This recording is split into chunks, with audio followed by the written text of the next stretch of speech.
BJP కురువృద్ధుడు మాజీ ఉప ప్రధాని లాల్ కృష్ణ అద్వానీకి కేంద్ర ప్రభుత్వం భారతరత్న అవార్డు ప్రకటించింది.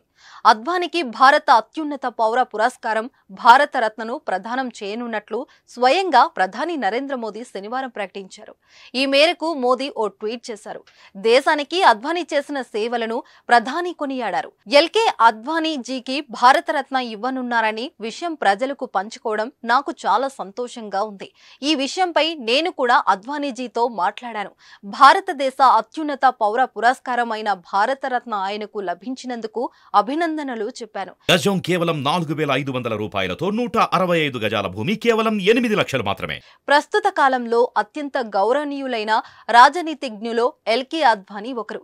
దేశ అభివృద్ధికి అద్వానీజీ చేసిన కృషి ఎనలేనిది. దేశ రాజకీయాల్లో కార్యకర్త స్థాయి నుంచి దేశానికి ఉప ప్రధాని మంత్రిగా సేవ చేయడం వరకు ఆయన జీవితం సాగింది.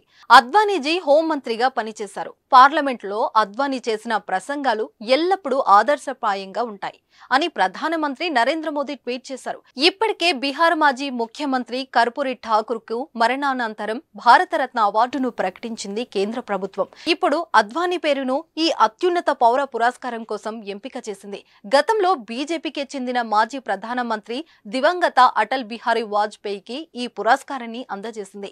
అత్యుత్తమ పార్లమెంటేరియన్ అవార్డును అందుకున్న వారిలో అద్వానీ ఒకరు. గుజరాత్ రాజధాని గాంధీనగర్ లోక్సభ నియోజకవర్గం నుంచి 6 సార్లు ఘన విజయం సాధించారు. 1991లో తొలిసారిగా ఇక్కడి నుంచి గెలుపొందారాయన. అనంతరం 1998 నుంచి 2014 వరకు ఓటమి అనేదే లేకుండా లోక్సభకు ఎన్నికయ్యారు. అయోధ్యలో రామ మందిరం నిర్మాణంలో అద్వానీది కీలక పాత్ర.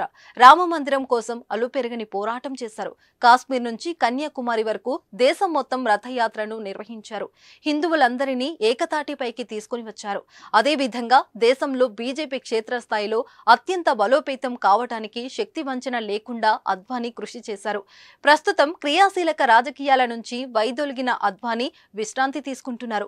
అద్వానీకి భారతరత్న ప్రకటించడంతో బీజేపీ శ్రేణుల్లో హర్షం వ్యక్తమవుతుంది.